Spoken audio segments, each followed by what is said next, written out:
Wildemar. Stop, you're already fucked it all up. Thank you, Jocelyn. You're the best. I don't care what Clyde says. John Travolta. Try not to let your Tourette's take over. I'll try. Don't get nervous. Oh, that's what happens when he gets nervous. His Tourette's kick in. Kicks in. I feel like we need some fun music. So hello everyone. Oh my god. Are we live already? You look so much smarter. Are we live already? Wait. Yeah, we're so live. Shit. We are like live. Spectacular. Okay, I'm gonna hide my eyebrows. There. Okay, well. She's all, hi guys. I saw Dumbo last night. It was so Oh my god, her ear's cute. bleeding. Stop. I think she wants up on this thing desk. Okay. So What's this right here? Look. Oh, I'm gonna dust the little thing right here. all right, so let's get started. We will be sharing with our viewers today the top affordable areas in the Inland Empire. I've been lending in the Inland Empire since 1998 and have been involved in over 1900 real estate transactions, primarily in the Inland Empire. So I have extensive knowledge of the areas and neighborhoods. Plus I grew up here, lived in Rancho forever. Extensive. My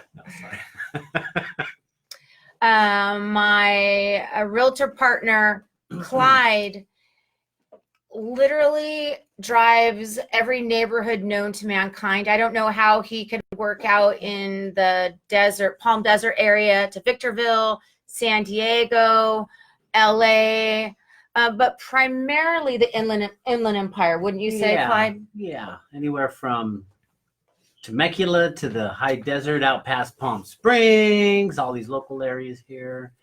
You want to make some money, you got to travel. That's right. So thanks for tuning in, everyone. Here are my top picks for affordable neighborhoods. And this is not to say that they're the cheapest neighborhoods, because certainly there are some neighborhoods that are cheaper. But these are hidden, not so much hidden gems, but they're just gems, for the times that we've been doing mortgages and real estate. My name is Teresa Timms. I'm president of TDR Mortgage and Real Estate Group, located in charming downtown Upland. My associate, Clyde, with the C. What's your last name, Clyde? Hagen. Well, I don't have the thing going across. How long have you been doing real estate? Almost 20 years. Wow, you must be super old. Yeah. How long have you been doing mortgages? About 18? No, 20 years. Oh, you don't look super old. I started February 12th, 1998. That's because I really take care of myself, Clyde. What's your excuse? Well, I work out a lot. Yeah, you do. You're going to be in a... I don't have no teeth. No. You're going to be in a boxing match coming up here soon, aren't you? I don't think they got anybody for me. No? Well, hey, y'all, if you know anybody that is around 200, around 50 years old. They can be younger. I don't discriminate. Or 40 or 35. So hook Clyde up because he needs a partner for this charity event. Okay, here we go. So my number one affordable area is Rancho Cucamonga. I love Rancho Cucamonga for the schools. I love Rancho Cucamonga with its proximity to the mountains. It is such a soothing place to live. I know because I lived there for many, many years with the mountains as my backdrop. And I really love being close to Mount Baldy and being able to go do all the things at Mount Baldy. And I like being able to look down on all the people below the 210 freeway. That was probably my favorite. And lots of restaurants and good stores. Yeah. Rancho boasts one of the largest inventories. So when you're looking for an affordable home, and my office is in Upland, and I want this to be one of my favorite places, but the fact is there's just not the inventory here. So when someone is seeking an affordable home, Rancho Cucamonga has so many varied options that it's one of my top picks. Yeah, it's a bigger area than Upland, so you have more inventory. And you can get a different range. You can get condos, houses. You can get older homes. They have a lot of condos, a lot of FHA approved condos too that you can do the buyer programs on. Yeah. My number two choice is an area that is proximate to Upland, but much more affordable, North Ontario. Yes. Off of Euclid, Yale, Harvard, all of those. Sultana. I love that area. It reminds me of Pasadena. You have these old mature trees, like 100-year-old trees that canopy the streets. You have 30s, 40s, 50s, 60s homes. Primarily, I think primarily it's a 50s neighborhood. And so you have that, 3-bedroom, 1-bath, 3-bedroom, 2-bath, 2-car garage, 7,000 to 8,000 square foot lot. Very close to freeways, really close to Upland. And it's just a really beautiful area. Oh, and I love the architecture. What can you tell me? And you're close to downtown. I mean, not downtown, but the historical district. And you can be out 10 o'clock at night and taking your kids for a walk or your dog for a walk, and you're totally safe. It's very safe. And it has an element of Spanish architecture that I really like.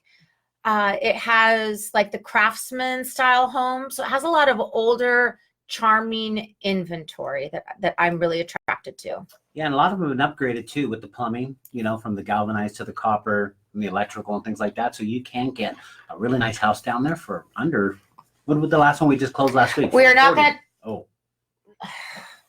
I want this video to be evergreen and not talk price. I'm going to, when we post it on YouTube, I'm going to share the average price for each of the areas. But in general, I want people, when they're searching for homes, affordable areas in the Inland Empire, these are areas that really need to be on your radar because of schools, because of price, because of neighborhood.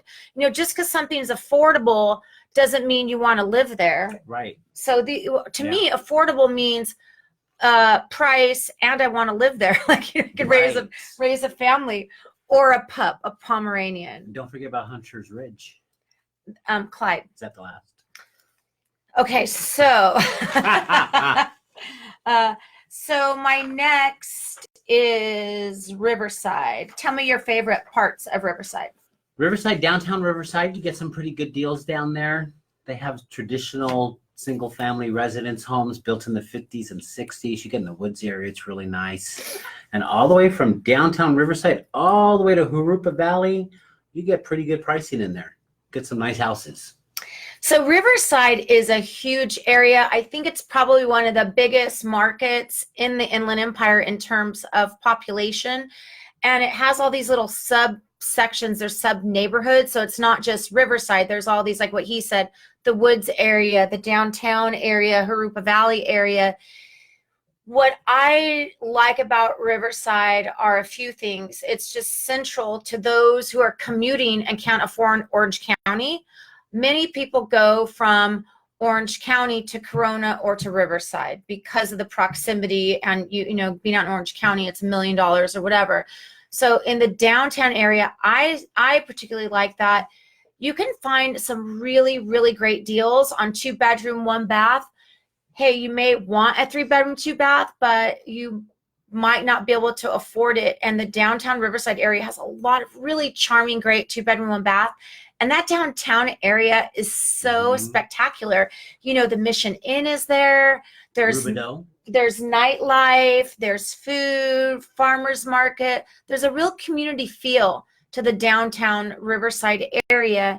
And then the other area that I like that's affordable is Jurupa Valley. I really think that's one of the most undervalued areas in the Inland Empire in terms of price versus amenities and access to things.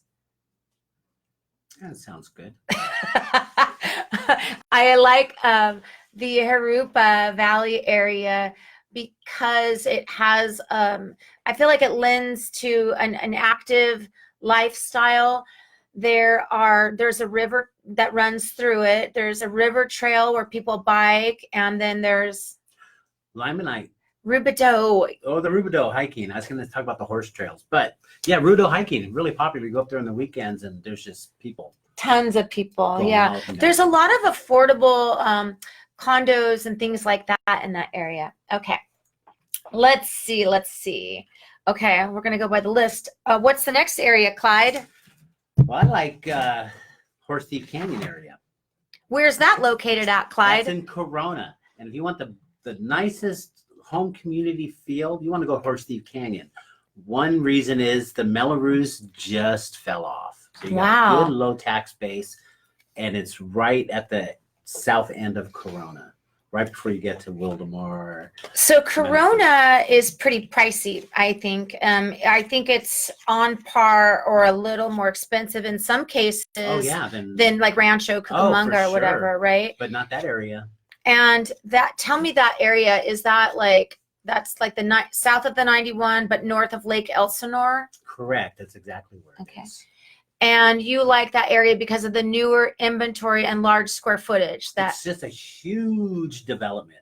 There's a couple thousand houses in there. And it's all along the mountainside right there. Wow. And it's really, really beautiful. It's nice up there. So it's quiet, family, quiet, low taxes. So it's like regular, like 1 1/4 taxes, so to speak. Okay. Taxes, even a little bit less in some places. That's really interesting that you know that. You know, not a lot of people know when taxes fall off. You know, when a bond measure is put on in the form of Melrose, oftentimes it's only attached to a property for 15 years. So having a low tax base is not only desirable when you're looking to buy a property, right? Because you want to have the lower payment, taxes are high, affordable. But also for resale, people look at that. You know, there are some affordable areas that are simply not on my list because the taxes are so shitty. One of example is Beaumont. I love Beaumont, but the taxes go like live in Redlands or something. You know what I mean? Yeah, we've had 2.25% tax base with a HOA, and then we recently had a client. They raised the taxes, some escalation clause in the Melrose, which I'd never seen before, and it went up so high that he actually wound up selling because it just wasn't affordable. Went from 1.7 to 2.5%. Yeah, that's freaking retarded, or that's not very good. Okay. Hey, but Horse Thief Canyon. You could be like, here's Horse Thief Canyon. You can go the next offerment down, and it's a trilogy project. Those tax bases like 2%. Wow, that's the new construction. You mean new construction? Okay. You know, so to get that little niche, brand new, up against the mountains right there, 1.25%. Your house you're golden. You're good. Everybody else is paying double taxes, and they're right down the street from you. Next on my list is an area that I absolutely adore. It has a charming feel, like a vibe. The people that are there, the Temecula Valley area, that's where Clyde lives. And it's really an up and coming area with so many things to do, so many amenities, so many things happen. Vineyards, the breweries, recreation, the downtown area, the fishing. 45 minutes to Oceanside Beach. Close. It's beach centric. We do a lot of veteran type of financing there. Veterans that are in San Diego and Oceanside, getting out of the military, and that, you know, the beach communities are just so non-affordable that they move into the Temecula Valley area. But we do have a beach community that's affordable. So now in this Temecula Valley area that Clyde and I love, we both picked one community that stands out and that community is Menifee. Clyde, tell me why you like Menifee so much. Menifee is, again, like Rancho. It's huge. It's big. It's bigger than Temecula, it's bigger than Rancho. And bigger than Marietta. But I mean, for out here, Rancho is kind of big compared to Upland. But it's so big, they have so much inventory, the pricing's better. And more investors have dumped money into Menifee in the last 5 years than Temecula and Marietta. So investors in like infrastructure development, shopping centers, recreational, like big centers, like Oh, they just put in one of those like soccer places and baseball places. Many sports parks. Yeah. So many, and beautiful houses. And they're getting ready to open 2020, brand new state-of-the-art high school out there. Oh, wow. So this is supposed to be like their school districts are really, really good there. In addition, and you're only 30 minutes from Corona. Come on. In addition to all of the winery, it's really a real up and coming wine region and wine destination, where before people used to not really think of the Temecula Valley area that much in terms of wine. They're really producing a lot of great stuff, and so people, where they would go on their Napa weekends or whatever, people they're going to Temecula. Oh, they have Pachangas down there. That's like a really cool spot. The downtown Temecula area, which are all Menifee adjacent. one of the things that I like about Menifee, Clyde was explaining to me, I don't live down there, so I don't have intimate knowledge of it, but there's an area called French Valley and Romo Land and Homeland.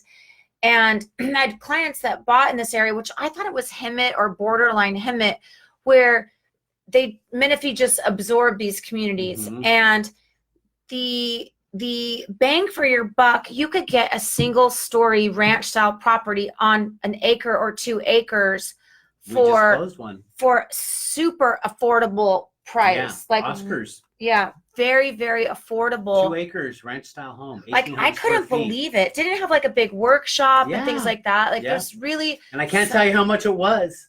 I can't because I want to get slapped in the face. But can I say what it was under? No, you cannot. Okay.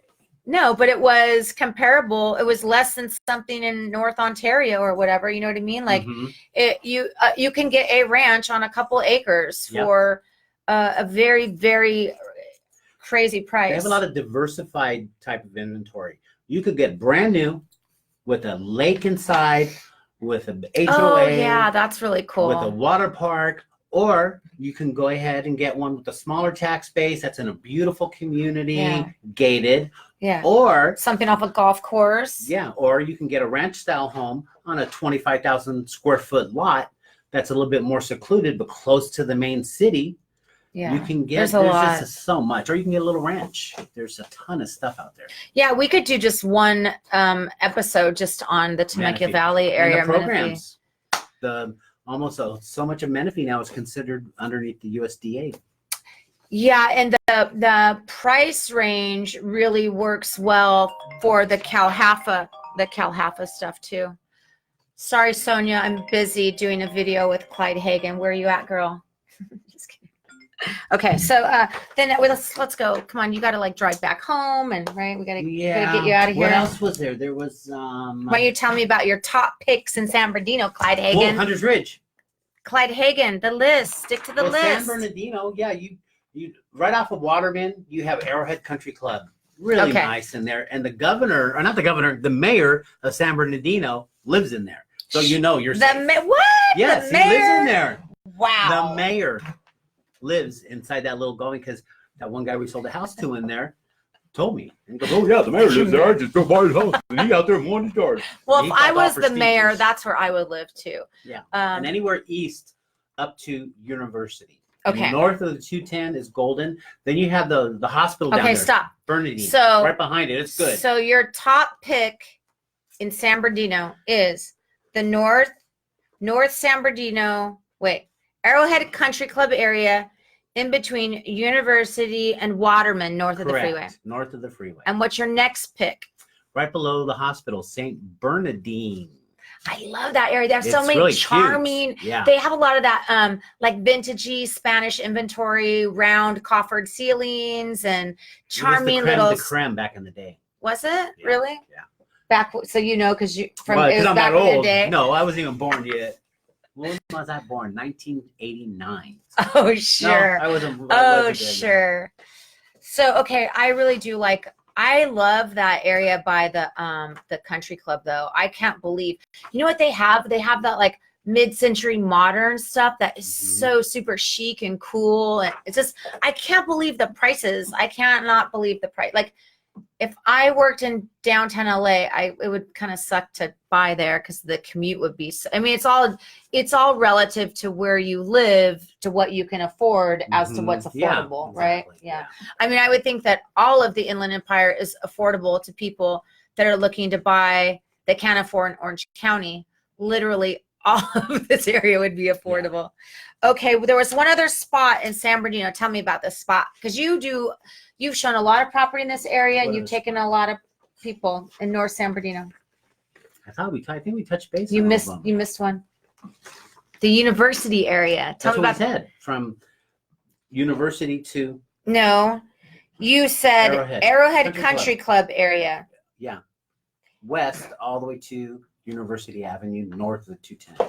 All good, but if you went up by the college, it's definitely nicer. But it's a little bit more pricey. My top picks are in San Bernardino area are North San Bernardino by the University, Cal State, San Bernardino. A lot of great inventory there. St. Bernardine's, and by the Country Club. Moving along. My next top affordable area is the high desert. In the high desert, there are a ton of communities. My favorite is probably the Hesperia area, just because of proximity to the freeway. If you're going to be commuting, I mean, if you live and work in Hesperia, you could pretty much, or you live and work in the high desert, then the world is your oyster. Go live wherever you want. It really doesn't matter. But if you're commuting, most people that are purchasing in the high desert do not work in the high desert. They work in like Riverside or Corona or Rancho or whatever. So I like Hesperia. I like that it's modern. I like that it's new. I like that it's diverse. You can get big single stories on big lots. You can get the cookie cutter stucco tile roof, really great square footage, right? Like your 5-bedroom, 3-car garage, really super affordable. So when people want the new and they can't afford it in Rancho, where do we take them? High desert. Or let's take a road trip. Let's go to Hemet. So my top picks for the high desert area are Hesperia, and then another little known area is Pinon Hills. A lot of people really don't know about that area. It is so charming and beautiful. It's a higher elevation, so you have a different greenery. It's not that, flat desert type of area. It's up against the mountains. It's a lot cooler than what the general area is. And to me, it has this very like old school vibe where you can get, there's a lot of mobile on permanent foundation up there where you can get something for $150,000, like something really great. Let's say you have horses. Let's say you have goats, you have animals, maybe you have a business, and you can get an acre parcel or half-acre parcel on a permanent for a super crazy, ridiculous price, and it's not that far off the freeway. And shelters for dogs if you want to keep dogs up there. That's true. Not so much shelters, but maybe you are a pet enthusiast and you like breed animals. So a lot of people, it's very animal centric. It's a very charming area. That one offer we got was for somebody that had a boarding care for dogs. Yes, that's true. So bordering that is Oak Hills, and Oak Hills is really the premier community in the high desert. It often affords people homes with views. You can't have a lot less than 2.5 acres. So Oak Hills is very progressive in terms of the type of home. You get these big ranch style homes that are not so affordable because they're like literally little mini mansions. But you can get a nice, older home up there that would pencil and that would work for you if you're looking for something very rural. We've got one. The last one, Clyde has a listing up there right now. Tell us about that really fast, Clyde. $299, 3 acres, 17. Oh, no price. It's 3 acres and it's like 1,800 square foot house. And I can't tell you nothing else, so call me and I'll tell you everything over the phone. The last area on my list is there kind of like honorable mention style. It's not an area that I really like per se, but what I like about it is I cannot believe that you can get properties in this area. Like I cannot believe that you can get stuff so dang cheap. And it's like a safe community. It's just not one of my faves. Tell us about this community, Clyde. Are you talking about Hemet? I'm talking about Hemet. Talk about Hemet. Yeah, well, Hemet's old. It's so old. A lot of 50s and 60s housing stuff, right? So when you say old, it's an older demographic in Hemet. A lot of senior citizens live out there once you hit Florida Street and you kind of go down that way a few miles. But it's affordable still. I mean, what did we do I can't tell you how much, but we did a 2-bedroom, 2-bath in a nice little neighborhood across the street from the school. Super cheap. And it was, I can't tell you. But it was a good neighborhood. That was a good neighborhood. It was a good house, right? A good house. Yeah, they're happy. I just talked to them last week. So one thing that I admire about people that buy in Hemet is you know what? If you really want to be a homeowner, That's right. you could be a homeowner. People talk about how high the prices are. I don't care. When I bought my first house, I remember. You remember, well, my very first one was in Rancho. I bought the last house that sold for like 3 years in the 90s. I love that condo. But the next time I was in the market, I wanted to buy in Rancho Cucamonga, but I couldn't. So I went and bought in Fontana. And Fontana isn't my favorite place, but it's affordable. And it's a start. And it's a start. So the moral of this story is buy. If you want to sit on the sidelines and be a renter and have to deal with rents going up every year, go ahead. You want to sit on the sidelines and not really create true wealth, go ahead. But if you want to sacrifice and you want to really leave a legacy for yourself, for your wife, for your children, you have to figure out a way to become a homeowner. And you know what? Maybe that's a long commute. Maybe for a year. Yeah, maybe you have a big long commute, and you know what? Go do some self-study on the way home and listen to books on tape on the way home, or do mass transit or public transit. You know, you really want, you've got to find a way to buy. And so if you are looking to refer friends or family, if you yourself are looking to buy or sell in Southern California, what do, Clyde? I was thinking about Hemet. I didn't hear what you said. Well, what you do is you pick up the phone and you call TDR. TDR Mortgage and Real Estate Group, serving the Inland Empire since 1998. We have all kinds of affordable programs too. So it's not so much, hey, can you afford the payment, but can you afford to get in with $2,000 or $3,000 or $5,000? So, you know, we're going to match you with the payment program and all that good stuff. And we know the areas. Yeah, and I want to don't stop living on the sidelines. That's not a fun place to be. You want to play ball. Yeah. So when you're ready to play ball, what do, Clyde? You go watch the World Series on Channel 4. No, you call us. That's what you do. You call the experts. You call the pros. We've been like doing it for 20-something years. We really do know what we're doing.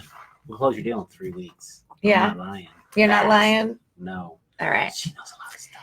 Well, you know a lot of stuff, and I really appreciate you as a partner. And I wish that every real estate agent I worked with was of the caliber of Clyde Hagan. It would just make our job so much easier, right, Jocelyn? She left. She's I'm out of here. Probably in the bathroom. Yeah, these fools are doing a video. So, all right, I'm gonna end this live broadcast. I don't think I have any questions. You know, whenever I'm doing the live, I can't really see. Let's see, what do we got here? You know, if you want Chino Hills and you can't afford Chino Hills, we know a good spot 10 minutes away. Teresa makes you look really good. Oh, with my eyebrows, I thought. I guess not. Yeah. Wait. Great. Do I look better now? Craftsman there. I don't know how to look at the camera. Oh, there. Usher told me this. Yeah, you look in that. You look there. Usher says you got to look right through to the end, right to the back of the stadium. Am I doing it? Yeah, I don't know. Let me see this new comment. Let's see. Let's see. Stick to the script, Clyde. It's hard when you have ADHD. How do you do that? I'm it's dyslexic. ADD, right? Hey, I know that rock star. Hi, Carlos. Look, that's who we were just talking to earlier. I got a lot of stuff wrong with me. All right, I don't see any other comments, so we're going to wrap this up. Thanks for listening, and we love you, and I'm looking forward to hearing from you soon. Thanks for making me look so good. You're welcome. Okay, now what you do, Clyde, is you just sit here and smile, and then we end the video. Okay. Ready? 1, 2, 3. Smile.